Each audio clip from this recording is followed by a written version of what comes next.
Hocamız bizi alfabe öğretmeden önce, Kur'an kursuna gönderip elif cüzü okutmadan önce uyku düzeni öğretselerdi daha iyi olurdu. Uykuyu düzenli kullanabilmek demek, 1/3 başarıyla hayata devam etmek demektir. 1/3'ü garanti. 1/3'ünü de dershanede falan çalıştın mı otomatik hayatı kazanıyorsun. Cennetlik Müslüman oluyorsun demektir. Arkadaşlar, yemek ve uyku çok ciddi birbirini iten kutuplardır.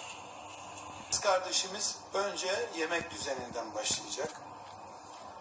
Saatsiz abur cubur yeme, ağır şeyler, gazlı içecekler, bunların hepsi uykunun temel düşmanı. 2, zamansız, belirsiz uyku, geleceğimizin gençken gömülmesi demek arkadaşlar. Geleceğimizin gömülmesi ne demek? Yani bugün mühendis kardeşimiz 11'de yatıyor, 5'te de kalkıyor.